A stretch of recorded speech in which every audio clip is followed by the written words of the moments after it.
ആശ്വാസം നേടാം. ഹൃത്തിനുള്ളിൽ ജീവൻ നൽകും വചനം, തിരുവചനം.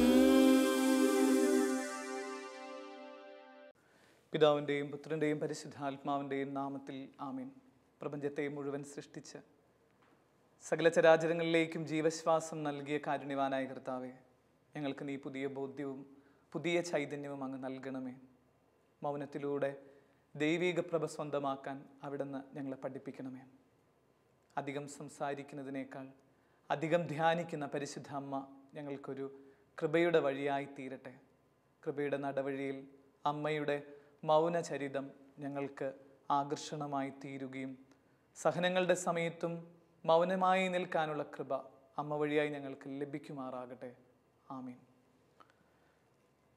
വിശുദ്ധ ലൂക്ക അറിയിച്ച നമ്മുടെ കർത്താവ് ഈശോ മിശിഹായുടെ പരിശുദ്ധ സുവിശേഷം അധ്യായം 23, 8 മുതലുള്ള തിരുവാക്യങ്ങൾ. ഹെരോദസ് യേശുവിനെ കണ്ടപ്പോൾ അത്യധികം സന്തോഷിച്ചു. എന്തെന്നാൽ അവൻ യേശുവിനെ പറ്റി കേട്ടിരുന്നത് കൊണ്ട് അവനെ കാണാൻ ആഗ്രഹിച്ചിരുന്നു. അവൻ ചെയ്യുന്ന ഏതെങ്കിലും ഒരു അത്ഭുതം കാണുമെന്ന് പ്രതീക്ഷിക്കുകയും ചെയ്തിരുന്നു. അതിനാൽ അവൻ പലതും അവനോട് ചോദിച്ചു, പക്ഷേ അവൻ ഒന്നിനും ഉത്തരം പറഞ്ഞില്ല. പ്രധാന പുരോഹിതന്മാരും നിയമജ്ഞരും അവൻ്റെ മേൽ ആവേശപൂർവ്വം കുറ്റം ചുമത്തിക്കൊണ്ട് ചുറ്റും നിന്നിരുന്നു. ഹെരോദസ് പടയാളികളോട് ചേർന്ന് അവനോട് നിന്ദ്യമായി പെരുമാറുകയും അവനെ അധിക്ഷേപിക്കുകയും ചെയ്തു. അവൻ യേശുവിനെ പകിട്ടേറിയ വസ്ത്രം ധരിപ്പിച്ച് പീലാത്തോസിൻ്റെ അടുത്തേക്ക് അയച്ചു. അന്നു മുതൽ ഹെരോദസും പീലാത്തോസും പരസ്പരം സ്നേഹിതന്മാരായി. മുമ്പ് അവർ ശത്രുതയിലാണ് കഴിഞ്ഞിരുന്നത്. വിശാൽ ഏറ്റവും സ്നേഹം നിറഞ്ഞവരെ, വനത്തിൻ്റെ സൗന്ദര്യം ഒരു പ്രത്യേക സൗന്ദര്യമാണ് എന്ന് നമുക്കറിയാം. ഒരു കാട് സന്ദർശിക്കാനുള്ള ഒരു ഭാഗ്യം ഉണ്ടായി ഒരിക്കൽ. ഞങ്ങൾ കുറച്ച് പേര് ചേർന്ന ഒരു ട്രക്കിങ്ങും കാടിൻ്റെ ഉള്ളിലൂടെയുള്ള ഒരു സഞ്ചാരമൊക്കെ ആയിട്ട് ഒരു യാത്രയ്ക്ക് പോയത് ഓർക്കുന്നുണ്ട്. അങ്ങനെ പോകുമ്പോൾ ഞങ്ങൾ ഒരു 10-20ഓളം പേര് വലിയ സന്തോഷത്തോടു കൂടെ ഈ കാടിൻ്റെ ഉൾവഴികളിലൂടെയൊക്കെ ഇങ്ങനെ കടന്നു പോവാം. അപ്പോൾ ഞങ്ങളുടെ കൂടെ ഒരു ഗൈഡും ഉണ്ട്. ഇപ്പോൾ രാവിലെ ഏതാണ്ട് ഒരു 6 മണി 6:30 സമയത്താണ് ഞങ്ങൾ ഈ പ്രകൃതിയുടെ കാഴ്ചകളൊക്കെ കണ്ട് ഒത്തിരി സംസാരിച്ച് ഉല്ലസിച്ച് ആനന്ദിച്ചൊക്കെ ഞങ്ങളിങ്ങനെ നടന്നു പോവാം. ഒരു 1/4 മണിക്കൂർ നേരം കഴിഞ്ഞപ്പോൾ ഞങ്ങളുടെ കൂടെയുള്ള ഗൈഡ് പറഞ്ഞു, നിങ്ങളുടെ സംസാരം തീർന്നെങ്കിൽ ഇനി കുറച്ച് നേരം നിങ്ങൾക്ക് മൗനമായിട്ട് ഈ വഴിയിലൂടെ നടക്കാൻ പറ്റുമോ ചോദിക്കാം. അപ്പോൾ ഞങ്ങൾ കേട്ടപ്പോഴത് അത്ര ഞങ്ങൾക്ക് രസിച്ചില്ല. കാരണം ഞങ്ങൾ ആഘോഷിക്കാനായിട്ട് വന്ന ഞങ്ങളുടെ കൂട്ടത്തിലുള്ളവർ പറഞ്ഞു, ഈ കാടിലൂടെ ഞങ്ങൾ എന്തിനാണ് നിശബ്ദനായിട്ട് പോകുന്നത്? ഞങ്ങൾക്കിഷ്ടം ഞങ്ങൾ പാട്ടുപാടിയും കാടിൻ്റെ ചില സംഗീതങ്ങൾ പറഞ്ഞും അല്ലെങ്കിൽ അതിനെക്കുറിച്ചൊക്കെ പയ്യാരം പറഞ്ഞൊക്കെ പോണതാണ് ഞങ്ങൾക്കിഷ്ടം. ഞങ്ങൾക്ക് സംസാരിക്കാതിരിക്കാനായിട്ട് പറ്റില്ല എന്നൊക്കെ ഞങ്ങൾ ഈ ഗൈഡിൻ്റെ അടുത്ത് കുറച്ച് നേരം ഇങ്ങനെ പറഞ്ഞു.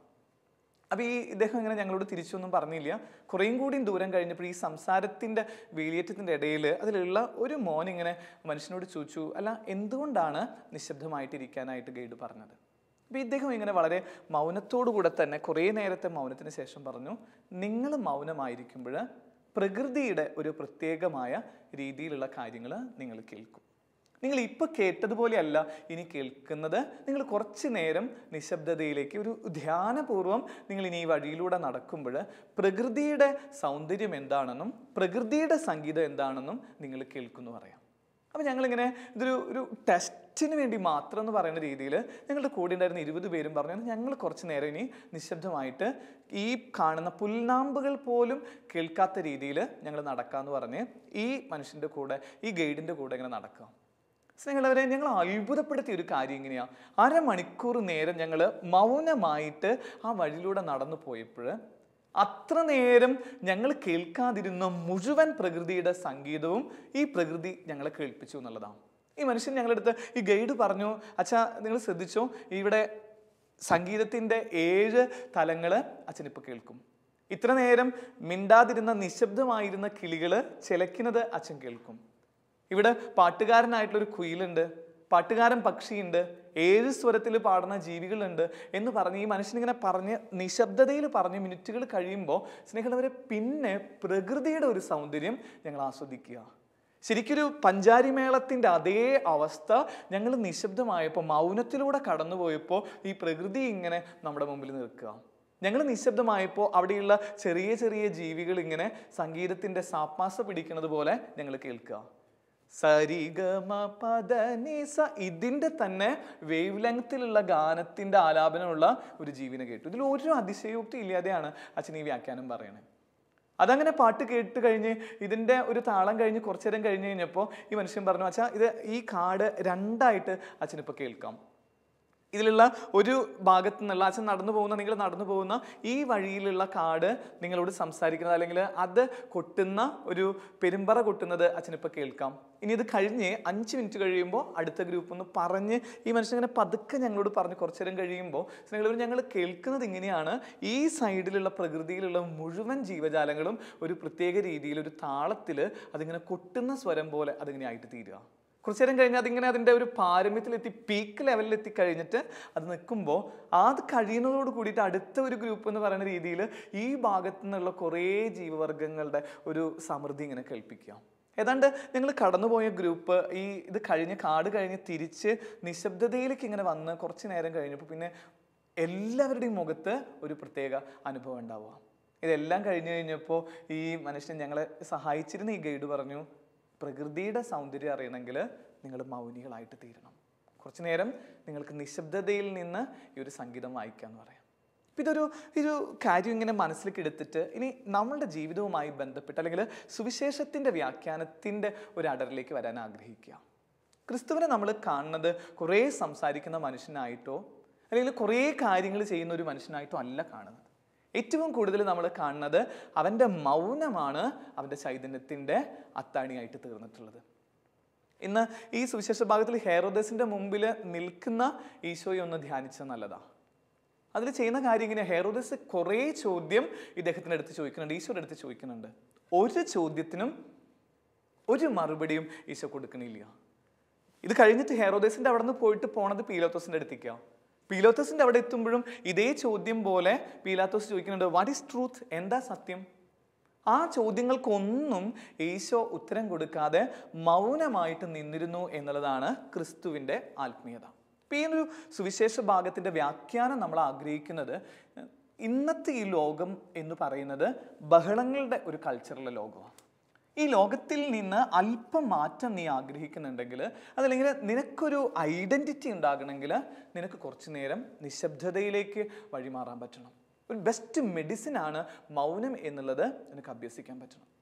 നീ വെറുതെ ഒന്ന് ആലോചിച്ചോ, നിനക്ക് ഇഷ്ടമുള്ള വ്യക്തികൾ കുറേ സംസാരിക്കുന്ന വ്യക്തികളെക്കാൾ കൂടുതൽ നിനക്കിഷ്ടം കുറച്ച് സംസാരിച്ച് നിന്റെ ഹൃദയത്തെ കീഴടക്കുന്നവരായിരിക്കും. അവർ സംസാരിച്ചുകൊണ്ടിരിക്കുന്നത് ഒരു 3-4 വാക്കുകൾ കൊണ്ട് അവർ നിങ്ങളെ ഇങ്ങനെ ആകർഷണത്തിൻ്റെ ലോകത്തിലേക്ക് കൊണ്ടുപോകും. ചില മനുഷ്യരാവട്ടെ ഇങ്ങനെ സംസാരം കൊണ്ട് നമ്മളെ അത്രയും പൊറുതിമുട്ടിപ്പിക്കും. അതുകൊണ്ടൊക്കെയാണ് ഞങ്ങളെപ്പോലുള്ള അച്ഛന്മാരെയൊക്കെ പറയണത്, നിങ്ങൾ അച്ഛന്മാർ എന്തിനാ ഈ ബലിപീഠത്തിന് ഇത്രയും ടൈമൊക്കെ പറയണേ, 5 മിനിറ്റ് പറയേണ്ട പ്രസംഗമൊക്കെ എന്തിനാ ഇങ്ങനെ പരത്തി നീട്ടി അത് പറഞ്ഞ് ഇത്. ചിലപ്പോഴൊക്കെ അത് സത്യമാണ്, ഞങ്ങളെപ്പോലെയുള്ളവർ ഇങ്ങനെ ഇതൊക്കെ വല്ലാതെ ഇങ്ങനെ ബോറാക്കി മാറ്റുന്നുണ്ട്. എന്നിട്ട് ഞങ്ങളോട് പറയണ കാര്യം സാധാരണ ജനങ്ങൾ പറഞ്ഞുകൊണ്ട് കുറച്ചും കൂടി ഒന്ന് മൗനത്തിലേക്ക് വരാൻ പറ്റുമോ? ഒരു ആഢ്യത്വമുള്ള ജീവിതം നിനക്ക് ഉണ്ടാകണമെങ്കിൽ അതിൽ ഏറ്റവും ആവശ്യമായിട്ടുള്ള കാര്യം ക്രിസ്തുവിൻ്റെ ജീവിതം പഠിപ്പിക്കുന്നത് അവൻ്റെ മൗനമായിരുന്നു എന്നാണ് പറയുന്നത്. ക്രിസ്തുവിൻ്റെ അപ്പയെക്കുറിച്ചൊന്ന് ആലോചിച്ച്, വിശുദ്ധ യൗസേ പിതാവ്, ബൈബിളിൽ ഒരു വാക്കുപോലും ഇദ്ദേഹത്തെക്കുറിച്ച് നമ്മൾ പറഞ്ഞു കേട്ടിട്ടില്ല. ഒരു സിംഗിൾ സെൻറ്റൻസ് പോലും യൗസേ പിതാവിനെ കുറിച്ച് ബൈബിളിലില്ല. എന്നിട്ടും ബൈബിളിൽ നമ്മൾ ഇഷ്ടപ്പെടുന്ന കഥാപാത്രം ഈശോ കഴിഞ്ഞാൽ പരിശുദ്ധ അമ്മ കഴിഞ്ഞാൽ ആരാന്നൊക്കെ ചോദിക്കുമ്പോൾ, അല്ലെങ്കിൽ ഇവരൊക്കെ ഒന്ന് കമ്പയർ ചെയ്ത് നോക്കുമ്പോൾ ഔസേ പിതാവിനെ നമ്മൾ ഇടം കണ്ടെത്തിയിട്ടില്ലേ? ഒരു പേര് പോലും മാത്രം എന്താ പറയുക, വ്യാഖ്യാതാക്കളിൽ ഒരു വാക്ക് പോലും പറയാത്ത ഈ മനുഷ്യനെ ഇഷ്ടപ്പെടാൻ കാരണം എന്താ? ജോസഫിൻ്റെ മൗനം ഒരു ആത്മീയതയായിരുന്നു.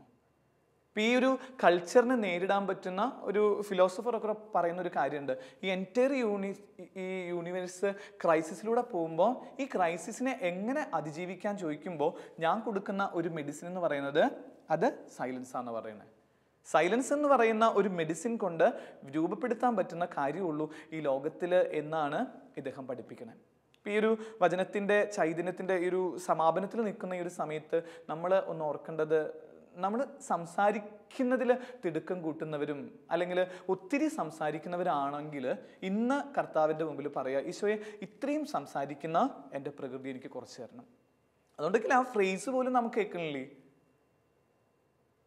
Speech is A silver, silence is A golden എന്ന് പറയണേ.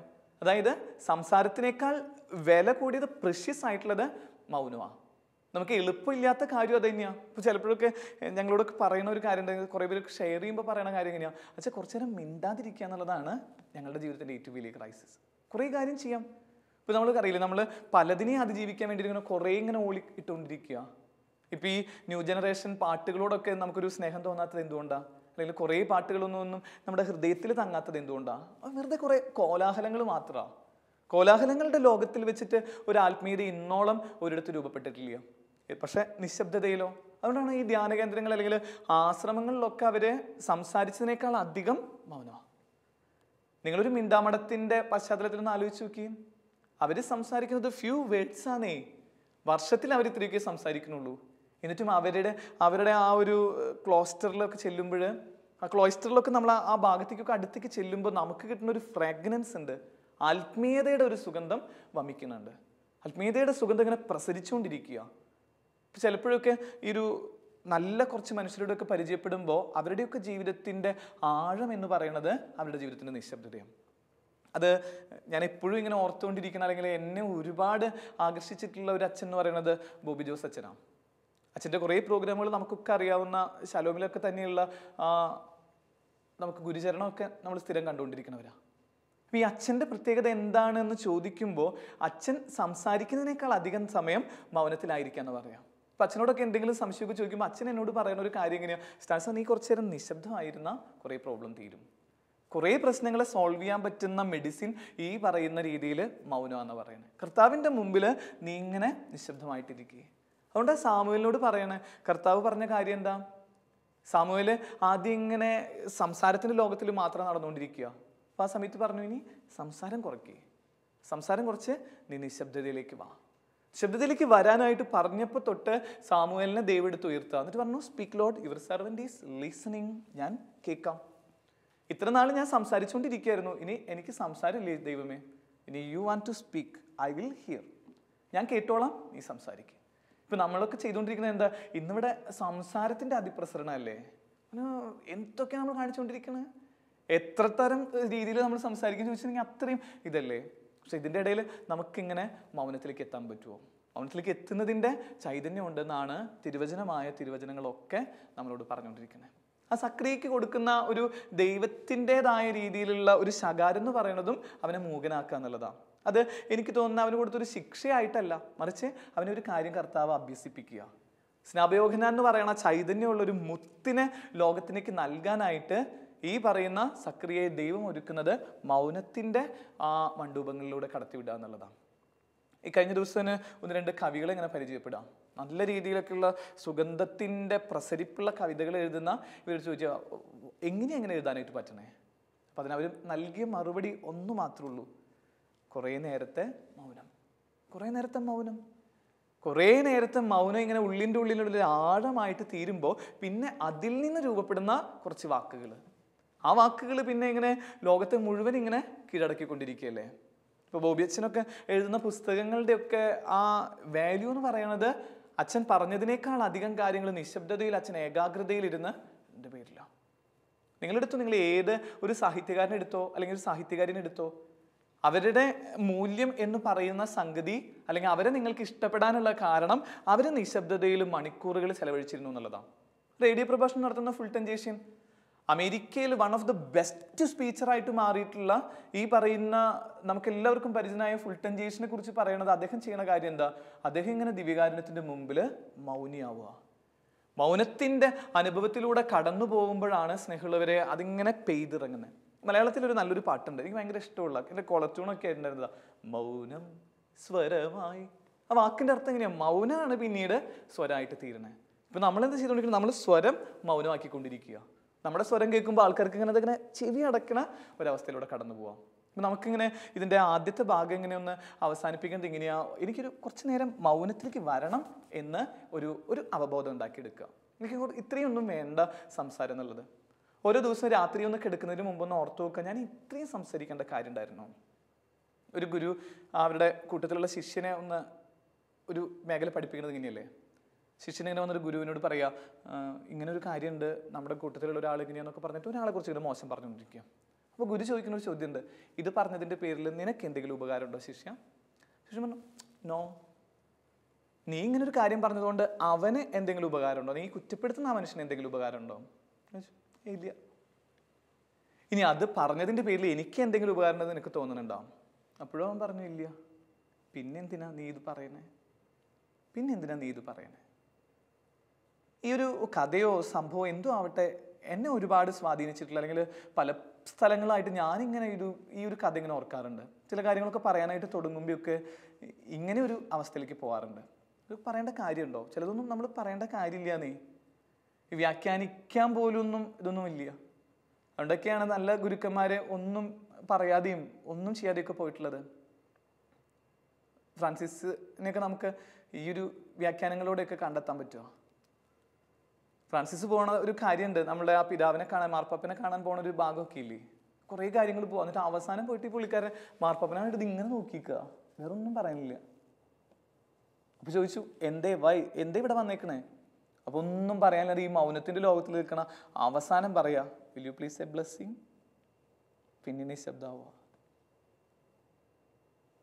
എന്നിട്ട് ഈ മനുഷ്യനാന്നേ ലോകത്തെ മുഴുവൻ ഇങ്ങനെ രണ്ടാം ക്രിസ്തു എന്ന് പറഞ്ഞിട്ട് ലോകം അറിയപ്പെടുന്നവനായിട്ട് തീർന്നാൽ അദ്ദേഹത്തിന്റെ മൗനം ചൈതന്യമായിട്ട് തീരുക. അപ്പൊ അതിന്റെ ഒരു ആദ്യത്തെ തല ഇങ്ങനെയാണ്, മൗനത്തിലേക്ക് വരണം എന്നുള്ള ഒരു ആഗ്രഹം എനിക്ക് ഉണ്ടാക്കിയെടുക്കുക. ഇനി രണ്ടാമത്തെ കാര്യം, എൻ്റെ ജീവിതത്തിൽ ഈ ഒരു തലത്തിലേക്ക് എത്തണമെങ്കിൽ എൻ്റെ മൗനത്തിൻ്റെ അനുഭവം എനിക്ക് സ്വന്തമാക്കി എടുക്കാനായിട്ട് എനിക്ക് പറ്റണമെങ്കിൽ ഞാൻ ചെയ്യേണ്ട കാര്യം ധ്യാനത്തിൻ്റെ ഒരു അനുഭവം ഉണ്ടാവണം. ധ്യാനിക്കാനുള്ള ഒരു മനസ്സുണ്ടാക്കി എടുക്കുമ്പോഴാണ് ഈ മൗനം എന്നിൽ സംജാതമാവുള്ളൂ. അല്ലെങ്കിൽ മൗനത്തിലൂടെ ഇരിക്കുമ്പോഴാണ് എനിക്ക് ധ്യാനത്തിൻ്റെ ഒരു മേഖലയിലേക്ക് എത്താനായിട്ട് പറ്റുള്ളൂ. അതില്ലെങ്കിൽ എനിക്ക് ഒരിക്കലും ഈ ഒരു മേഖലയിലേക്ക് എത്താനായിട്ട് പറ്റില്ല. ഇപ്പം നിങ്ങൾ ആരെ വേണമെങ്കിൽ എടുത്തു നോക്കിക്കോ, അവരുടെ ജീവിതങ്ങൾ എടുത്ത് പരിശോധിക്കുമ്പോൾ കാണുന്ന കാര്യം എങ്ങനെയാണ്, അവര് ഈ മേഖലയിൽ അത്രയും സട്ടിലായിട്ട് ധ്യാനപൂർവം ജീവിക്കുന്നവരാണ്. അവരിങ്ങനെ മൗനത്തിൻ്റെ വഴിയിലൂടെ വന്നിട്ട് ധ്യാനത്തിൻ്റെ ഒരു മേഖലയിലേക്ക് അവർ കടന്നവരെ നമ്മൾ ഒത്തിരി പേരെ കാണുക. അതിന് കിട്ടുന്ന ചൈതന്യം എന്ന് പറയുന്നത് അത്രയും ഭംഗിയാവുന്ന, അല്ലെങ്കിൽ അത്രയും ലോകത്തിലേക്ക് എത്തുന്ന ഒരു അനുഭവത്തിലൂടെ കടന്നു പോകാന്നുള്ളതാണ്. അപ്പം ഇതിൻ്റെ വ്യാഖ്യാനങ്ങളുടെ ആദ്യത്തെ തല ഇങ്ങനെ പതുക്കെ നമ്മളിങ്ങനെ ക്ലോസ് ചെയ്യുമ്പോൾ ആഗ്രഹിക്കുന്ന കാര്യം ഇങ്ങനെയാണ്, എൻ്റെ ഉള്ളിൽ ഒരു മൗനത്തിൻ്റെ അനുഭവം ഉണ്ടാവണം. എൻ്റെ ഉള്ളിലുള്ള മൗനം ഇനി മറ്റുള്ളവർക്ക് എനിക്ക് പകർന്നു കൊടുക്കാൻ പറ്റണം. ഞാൻ വഴിയായിട്ട് മറ്റുള്ളവർക്ക് ഇങ്ങനെ വേദനിപ്പിക്കുന്ന അനുഭവങ്ങളിലേക്ക് ഞാൻ പോകരുത്. എനിക്ക് നിശബ്ദമായിട്ട് മറ്റുള്ളവരെ കീഴ്പ്പെടുത്താനായിട്ട് പറ്റണം. മറ്റുള്ളവരുടെ അടുത്ത് ഞാൻ പറഞ്ഞിട്ടുള്ള ചില വാക്കുകളുണ്ടെങ്കിൽ അനാവശ്യമായിട്ട് മറ്റുള്ളവരിലേക്ക് ഇടപെടാതിരിക്കുക. അതാണ് ഇതിൻ്റെ ഒരു രണ്ടാമത്തെ സിമ്പിളായിട്ട് പറയാനാണെങ്കിൽ. ഇത്രയും പരത്തി പറഞ്ഞില്ലെങ്കിൽ പറയാനുള്ള കാര്യത്തിലുള്ളൂ. അനാവശ്യമായിട്ട് അപരനെ കുറിച്ച് സംസാരിക്കാനോ അപരൻ്റെ കാര്യത്തിൽ ഇടപെടാനോ നമ്മൾ തയ്യാറാവണ്ട. ഇപ്പോൾ ഉണ്ടായിക്കൊണ്ടിരിക്കുന്ന പരിക്ക് എന്ന് പറയുന്നത് നമ്മൾ ഈ പറഞ്ഞുകൊണ്ടിരിക്കുന്ന കാര്യങ്ങളൊന്നും നമുക്കല്ലെന്നേ, മറ്റുള്ളവരെ കുറിച്ചൊക്കെയാണ് നമ്മളുടെ കാര്യങ്ങൾ മുഴുവൻ. ഒരു മോസ്റ്റ് ഓഫ് 90% സംഭവിച്ചുകൊണ്ടിരിക്കുന്നത് മറ്റുള്ളവരിലേക്കുള്ള ഒരു അവരെ നന്നാക്കാനുള്ള പരിശ്രമങ്ങളാണ്, അല്ലെങ്കിൽ അവർക്ക് വേണ്ടിയുള്ള കാര്യങ്ങളിൽ. അപ്പം നമുക്ക് ഇങ്ങനെയൊന്നും തീരുമാനിക്കുന്നുണ്ട്, മറ്റുള്ളവരുടെ കാര്യങ്ങളിൽ അനാവശ്യമായിട്ട് ഞാൻ ഇടപെടില്ല, അനാവശ്യമായിട്ട് ഇടപെടുന്ന ഒരു ശീലമില്ല. പക്ഷെ മലയാളികളായ നമ്മുടെ ഒരു വലിയൊരു പ്രശ്നവും അല്ലെങ്കിൽ ഒരു പാളിച്ചയൊക്കെ ആയിട്ട് പറയുന്നത് നമ്മളിങ്ങനെ അനാവശ്യ കാര്യങ്ങൾ മറ്റുള്ളവരെ നന്നാക്കാനൊക്കെ ആയിട്ട് നമ്മളിങ്ങനെ സംസാരിച്ചുകൊണ്ടിരിക്കണം എന്നുള്ളതാണ്. അവനെ നന്നാക്കാനുള്ള വലിയൊരു ജാഗ്രതയുണ്ട് മലയാളിക്ക്. ഈ ദിവസങ്ങളിലൊരു പൊട്ടക്കഥയോ എന്താണെന്ന് എനിക്കറിയില്ല. അതിങ്ങനെയാണ്, ഒരാളിങ്ങനെ മറ്റുള്ളവരെ നന്നാക്കാനായിട്ട് എന്ത് കാര്യം ചെയ്തിട്ട് ഇങ്ങനെ വാക്കുകൾ കൊണ്ട് ഇങ്ങനെ അമ്മാനാടുന്ന മനുഷ്യനാണ്. അപ്പോൾ ഇദ്ദേഹത്തിൻ്റെ അടുത്ത് എല്ലാവരും പറയുന്നുണ്ട് ഇത്രയും സംസാരത്തിനൊന്നും ആവശ്യമില്ല എന്ന് പറയുന്നുണ്ട്. അപ്പോൾ ഇദ്ദേഹം ഇങ്ങനെ നടന്നു പോകുമ്പോൾ ഇങ്ങനെ ഒരു ചെറിയൊരു ഹോള് കാണുക. അപ്പോൾ ഈ ഹോള് കാണുമ്പോൾ അവിടെ നിന്നിട്ട് ഒരാൾ ഇങ്ങനെ വിളിച്ച് പറയുന്നുണ്ട് 16 16 16 എന്ന് ഇങ്ങനെ പറഞ്ഞുകൊണ്ടിരിക്കുക. അപ്പോൾ ഈ പറഞ്ഞുകൊണ്ടിരിക്കുന്ന സമയത്ത് ഇവനെ അവൻ്റെ കാര്യത്തിൽ ഇടപെടേണ്ട ഒരു കാര്യമില്ല. നാട്ടുകാർ മുഴുവൻ പറഞ്ഞു അങ്ങോട്ട് നോക്കണ്ട, അല്ലെങ്കിൽ അതൊന്നും ചെയ്യണ്ട, താൻ വഴിക്ക് പോക്കോ സംസാരിക്കണ്ട. അപ്പോൾ ഈ 16 എന്ന് പറയുന്നേക്കുമ്പോൾ ഇവൻ തിരിച്ച് ഇവിടെ നിന്നിട്ട് പറയാം എന്താ ഈ 16 എന്ന് പറഞ്ഞിട്ട് ഇവൻ ഇവിടെ കിടന്ന് ചൂടായിക്കൊണ്ടിരിക്കുക. അപ്പൊ അവൻ അവിടെ നിന്ന് അതേപോലെ വിളിച്ച് പറയുന്നുണ്ട് നീ എന്നാ വാ എന്നെ നോക്ക് എന്ന് പറഞ്ഞിട്ട് അപ്പുറത്ത് നിൽക്കണ ഈ മതിലിന്റെ അപ്പുറത്ത് നിൽക്കണ ആളിങ്ങനെ നിൽക്കുന്നുണ്ട്. അപ്പൊ ഇദ്ദേഹം എന്ത് ചെയ്യുക, ഇവന്റെ കാര്യത്തിൽ ഇടപെടേണ്ട രീതിയിൽ നീ ആരാന്ന് എനിക്ക് അറിയാൻ ആഗ്രഹം ഉണ്ടെന്നുകൊണ്ട് വാക്കൊക്കെ ഇങ്ങനെ വളരെ മോശമായിട്ട് ഉപയോഗിച്ചുകൊണ്ട് ഇദ്ദേഹം ചെയ്യുന്നത് ഇങ്ങനെയാണ്. അപ്പൊ അവൻ അവിടെ നിന്നിട്ട് പറഞ്ഞു നീ ഈ ഹോളിലൂടെ എന്നെ നോക്ക്, ഒരു ചെറിയൊരു ഈ പറയുന്ന മതിലിന്റെ ഉള്ളിലൊരു ചെറിയൊരു തുളയുണ്ട്, അതിലൂടെ നോക്കാനായിട്ട് പറയാ. അപ്പോൾ ഇവനെന്ത് ചെയ്യുന്നത്, ഇവനിങ്ങനെ മറ്റുള്ളവരുടെ കാര്യങ്ങൾക്ക് എത്തിച്ചു നോക്കുന്ന രീതിയിൽ കുറേ വർത്താനമൊക്കെ പറഞ്ഞിട്ട് ഇങ്ങനെ കാണുന്ന ഒരു ചെറിയതിൻ്റെ ഉള്ളിൽ ഇങ്ങനെ എത്തിച്ചു നോക്കുക. അപ്പോൾ അപ്പുറത്ത് നിൽക്കണവൻ എന്ത് ചെയ്യുക, അവനൊരു വടി എടുത്തിട്ട് ഇവൻ്റെ ഈ പറയുന്ന തുളയുടെ ഉള്ളിലൂടെ ഒരു വടി കൊണ്ടിട്ട് കുത്തുക, ഇവൻ്റെ കണ്ണ് പൊട്ടിക്കുക. എന്നിട്ട് അവൻ അവിടെ നിന്നിട്ട് പിന്നെ വിളിച്ച് പറഞ്ഞു 17 17 17 എന്ന് പറയാം. അപ്പോൾ അവൻ ചോദിക്കണേ എന്തേ കാണിക്കണേ? അപ്പോൾ 17ാമത്തെ ആളുടെ കണ്ണാണ് ഞാനീ പഠിച്ചു പൊട്ടിക്കണത്. അത് പ്രാന്താശുപത്രിയാന്നേ. അവിടെ നിൽക്കണത് ഒരു പൊട്ടനാ. അവനിങ്ങനെ ഓരോന്നിങ്ങനെ പറഞ്ഞുകൊണ്ടിരിക്കുന്നുണ്ട്. അതിൻ്റെ അനുസരിച്ച് പറയാൻ ഇവൻ്റെ അനുസരിച്ച് പറയണ ഇവൻ്റെ ശൈലികളും കൊണ്ട് സംഭവിച്ചെന്താ അനാവശ്യ കാര്യങ്ങളിൽ ഇടപെട്ടതിൻ്റെ പേരിൽ ഇവൻ്റെ ജീവിതത്തിൻ്റെ ചൈതന്യം പോവാം. അപ്പോൾ ഈ ഒരു മൗനത്തിലേക്ക് എത്താനുള്ള ഒരു തടസ്സത്തിൻ്റെ വഴി എന്ന് പറയുന്നത് നമ്മളിങ്ങനെ അനാവശ്യമായിട്ട് മറ്റുള്ളവരുടെ കാര്യത്തിലേക്ക് ഇടപെടുന്നു എന്നുള്ളതാണ്. അനാവശ്യമായിട്ട് ഞാൻ ആരുടെയെങ്കിലും കാര്യങ്ങളിലേക്ക് ഇടപെടുന്നുണ്ടെങ്കിൽ അത് ക്ലോസ് ചെയ്യാൻ പറ്റണം. രണ്ടാമത്തെ കാര്യം എനിക്ക് ചെയ്യാനുള്ളത് മറ്റുള്ളവരെ വിധിക്കുന്നതിൽ എനിക്കൊരു കുറവുണ്ടാവണം. മറ്റുള്ളവരെ ഈ സംസാരിക്കണമെന്ന് മാത്രമല്ല, അവനിങ്ങനെ നമ്മളിങ്ങനെ മുൾമുനയിൽ നിർത്തുന്നില്ലേ? വിധി പ്രസ്താവനയുടെ എന്താ പറയുക, ഒരു കോടതിയിലെ ജഡ്ജിയേക്കാൾ ഉപരിയായിട്ട് നീ പെരുമാറുന്നില്ലേ? നിനക്ക് ആരാധനയുള്ള അധികാരം തന്നിട്ടുള്ളത്? അവനെ വിധിക്കാനും അവനെ കുറ്റപ്പെടുത്താനും ഒക്കെയുള്ള അധികാരമൊന്നും സ്നേഹമുള്ളവരെ സത്യമായിട്ടും നമുക്കില്ല. ആ ഹവയ്ക്ക് പറ്റിയ പരിക്കെന്താ? അവളൊരു പക്ഷെ രക്ഷപ്പെട്ടൻ അവിടെ നിന്ന്. ഏത് സാഹചര്യത്തിൽ നിന്ന്? ഹവ ഇങ്ങനെ ഒരു വിധി പ്രസ്താവന നടത്തുക. ആ ദൈവം ചോദിക്കുന്ന സമയത്ത് അവൾക്ക് മിണ്ടാതെങ്കിലും ഇരുന്നാൽ മതിയായിരുന്നു. നീ പഴം ഭക്ഷിച്ച് കഴിഞ്ഞോ ചോദിച്ചു കഴിഞ്ഞ്, അല്ലെങ്കിൽ എങ്ങനെയാന്നൊക്കെ ചോദിക്കുമ്പോൾ വേണമെങ്കിൽ അവൾക്കൊന്നും മൗനയായിരുന്നെങ്കിൽ ഒരുപക്ഷെ ഈ പരിക്ക് ഇങ്ങനെ പറ്റിയില്ല. അപ്പോൾ അവൾ പറയണേ എന്താ? അവൾ പെട്ടെന്ന് വിധി അവനിലേക്ക് നീട്ടുക. ഞാൻ കാരണല്ല കേട്ടോ, അവള് കാരനാ, അവൻ കാരനാ, എന്നെ പാമ്പ് പറ്റിച്ചതാ എന്ന് പറഞ്ഞിട്ടൊക്കെയുള്ള എന്ത് ചെയ്യുക? പെട്ടെന്ന് ഈ വിധി പ്രസ്താവനകൾ അവനെതിരെ തീർക്കുക. ആ വിധി മാറുന്നത് കൊണ്ട് സംഭവിക്കണേ എന്താ? ഇവള് പറഞ്ഞ മോശം വാക്കുകൾ കൊണ്ട്, അല്ലെങ്കിൽ ഈ പറയുന്ന രീതിയിൽ വിധി അവനെതിരെ പ്രസ്താവിച്ചതിൻ്റെ പേരിൽ 2 പേരെയും കൈയോടെടുത്ത് ദൈവം എന്ത് ചെയ്യുക? പർദീസയിൽ നിന്ന് തട്ടിക്കളയുക. എന്നിട്ട് ലോകത്തോട് മുഴുവനായിട്ട് ഈ ബൈബിള് പഠിപ്പിക്കുന്ന കാര്യം എങ്ങനെയാണ്? നിങ്ങൾ അനാവശ്യമായിട്ട് മറ്റുള്ളവരെ വിധിക്കരുത്. നിന്റെ ഈ ഒരു തിരുവചനത്തിലൂടെ കടന്നു പോകുന്ന നിനക്ക് ഒരു ആത്മശോധനയ്ക്കുള്ള, അല്ലെങ്കിൽ എനിക്കടക്കുള്ള ഒരു ആത്മശോധനയ്ക്കുള്ളത്, ഞാൻ കാരണം എൻ്റെ വാക്ക് വഴിയായിട്ട് എൻ്റെ എന്താ പറയുക വിധി പ്രസ്താവനയുടെ പേരിൽ നൊമ്പരപ്പെട്ടിരിക്കണ എത്ര പേരുണ്ടെന്ന് ഒന്ന് കണക്കെടുത്ത് നോക്കി. ഒരല്പനേരത്തെ നിശബ്ദത കൊണ്ട് വീണ്ടെടുക്കാൻ പറ്റാത്ത ഏത് പ്രശ്നമായിരുന്നു നിനക്കുള്ളത്? പക്ഷെ നീ അത് ചെയ്തില്ലല്ലോ, ഞാനത് ചെയ്തില്ലല്ലോ. എൻ്റെ സുഹൃത്ത് ഇങ്ങനെ സങ്കടത്തോടെ പറയണതാ, നീ മിണ്ടാതിരുന്നാൽ മതിയായിരുന്നൂടാ. ചില വലിയ കാര്യങ്ങളൊക്കെ പറയുമ്പോഴൊക്കെ ഇങ്ങനെയൊക്കെ തിരിച്ചു പറയണമായിരുന്നോ? ഇത്രയും കുറ്റപ്പെടുത്തണമായിരുന്നോ? മിണ്ടാതിരുന്നാൽ മതിയായിരുന്നില്ലേ? ചിലപ്പോഴൊക്കെ തോന്നാറുണ്ട് അങ്ങനെ. പക്ഷെ നമുക്കത് ഇപ്പോഴും പറ്റിയിട്ടില്ല. പ്രതികരിക്കാനുള്ള ആവേശം കൊണ്ടും നമ്മളുടെ ഉള്ളിലുള്ള ചില വികാരങ്ങളുടെ ആ ഒരു നിയന്ത്രിക്കാൻ പറ്റാത്തതിൻ്റെയൊക്കെ പേരിൽ നമ്മളിപ്പോഴും ഇങ്ങനെ പറഞ്ഞുകൊണ്ടിരിക്കുക. ഇത് ഈ സുവിശേഷ ഭാഗം ഇങ്ങനെ പറഞ്ഞുകൊണ്ടിരിക്കുന്നത് ഇങ്ങനെയാണ്. ഈശോ മൗനിയായപ്പോൾ മൗനത്തിൻ്റെ അനുഭവത്തിൽ നിന്നപ്പോൾ സ്വർഗത്തിൻ്റെ സംഗീതം ശ്രവിച്ചു. കാട് പോലും നമ്മളോട് ഇത് പറയുന്നുണ്ട്. നമുക്ക് മനുഷ്യര് ഇത്രയും നാളത്തെ ഈ ഒരു ജീവിതം കൊണ്ട് ഇനി ഇത്രയൊന്നും സംസാരിക്കേണ്ടെന്ന് തീരുമാനിക്കാം. ഇനി ആ സംസാരത്തെക്കാൾ ഉപരിയായിട്ടുള്ള മൗനം കൊണ്ട് ലോകത്തെ കീഴടക്കാൻ പറ്റട്ടെ. അപ്പോൾ ആ ഫിലോസഫറും തിയോളജിനൊക്കെ പറഞ്ഞതുപോലെ മൗനം ഒരു മെഡിസിനായിട്ട് തീരും. കുറേ നേരം ഒന്ന് ഈശോയുടെ മുൻപിൽ ഒന്നിരിക്കുക. ഒരു പാട്ടൊക്കെ ഇല്ലേ, ആ കരതാരിൽ മുഖമൊന്നമർത്തി ഒന്ന് വെറുതെ ഇരിക്കാൻ പറ്റിയ എൻ്റെ നീറുന്ന നൊമ്പരങ്ങൾ തീരും. നീ ഇങ്ങനെ സംസാരിക്കണ്ട, ഈശോ അതൊക്കെ കേൾക്കുന്നുണ്ടെന്ന് തിരിച്ചറിഞ്ഞ് നമുക്ക് കണ്ണുകളടച്ച് കരങ്ങൾ കൂപ്പാം. കാരുണ്യവാനായ കർത്താവേ, മൗനത്തിൻ്റെ വഴികളില്ലാതെ വാചാടോപത്തിൻ്റെയും മറ്റുള്ളവരെ വിധിക്കുന്നതിൻ്റെയും മറ്റുള്ളവരുടെ കാര്യങ്ങളിൽ ഇടപെട്ടും എൻ്റെ ജീവിതത്തിൻ്റെ ചൈതന്യം നഷ്ടപ്പെടുത്തിയത് ഞാനിപ്പോൾ അറിയുന്നു. എനിക്ക് മാപ്പ് നൽകണമേ എന്ന് പ്രാർത്ഥിക്കാം. ഇരുകരങ്ങളും നെഞ്ചോട് ചേർത്ത് വെച്ച് പ്രാർത്ഥിക്കാം. കർത്താവേ, ഇനി മുതൽ മറ്റുള്ളവരെ വേദനിപ്പിക്കുന്ന സംസാര ശൈലി എൻ്റെ ഭാഗത്തു നിന്നുണ്ടാവില്ല. മറ്റുള്ളവർക്ക് നന്മയുണ്ടാകുന്ന രീതിയിൽ മൗനത്തിൻ്റെ ഒരു വഴികളിലൂടെ അങ്ങനെ കടത്തിവിടണമേ. ഞാൻ ശുദ്ധീകരിക്കപ്പെടട്ടെ. കർത്താവിൻ്റെ സൗഖ്യത്തിൻ്റെ അനുഭവം എന്നിലേക്ക് വന്ന് നിറയട്ടെ. വിശുദ്ധീകരിക്കപ്പെട്ട ഒരു ആത്മീയത ഇനിയുള്ള ദിവസങ്ങളിൽ എൻ്റെ ജീവിതത്തിൽ ഉണ്ടാകാൻ ഇടവരുത്തണമേ എന്ന് പ്രാർത്ഥിക്കുന്നു. പരിശുദ്ധ അമ്മേ, നീ സംസാരിച്ചതിനേക്കാൾ അധികം നിശബ്ദതയിൽ ദേവാലയത്തിൽ ചെലവഴിച്ചതുപോലെ എൻ്റെ ജീവിതത്തിലും അതേ ചൈതന്യം അമ്മ നിറയ്ക്കാൻ ഇടവരുത്തുമാറാകട്ടെ. സകല വിശുദ്ധരെ ഞങ്ങൾക്ക് വേണ്ടി മാധ്യസ്ഥം അപേക്ഷിക്കണമേ.